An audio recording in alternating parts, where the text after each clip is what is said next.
Traficação de gente, lamentavelmente, é algo que risco de existir na Aruba também. E pensei, nós temos coordenatie centrum Mensenhandel, Mensensmokkel Aruba, CMMA, que está trabalhando necessário para o terreno aqui. Há uma reunião com a senhora Jeanette Baars, de CMMA, para assim me receber o jaarverslag, o relato anual de 2022, e toda a tarefa que trabalha com a Hasi, mas isso é um trabalho impressionante. Lamentavelmente, mas não bisa risco está existir, não que nós sabemos que tem casos, nós sabemos se de certo caso, pero junto com o CMMA nós temos que combater isso aqui. E é importante para a intercomunidade estar consciente. No momento que tem uma pessoa que também trabalha na Aruba, usualmente a pessoa que também de exterior, sem permisso, não traz certa comida, não tem liberdade, não tem descanso, não pode sair, não pode com um passaporte.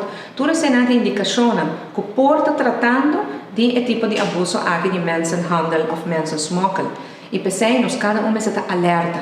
Então, tem uma campanha, abre o que não organiza, que nós todos nos vamos abrir constantemente. Na duche, barranca de Aruba aqui, nós queremos para toda gente ter um bom viver. Não tem lugar para abuso de mensenhandel, mensensmokkel, de traficação de gente.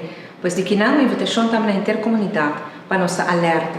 Caminha com nós mira, com estrangeiro, não está guardando se Aruba, mas está guardando, bonita, uma situação, que não está depender de um outro, caminha com a mesma por tomar uma decisão, na mesma por sair assim na costa, não tem um passaporte na mão, não traz suficiente placa para a mesma por manter a mesa, essa é uma coisa que nós precisamos alerta. Juntos, nós podemos lograr esse país mais safe.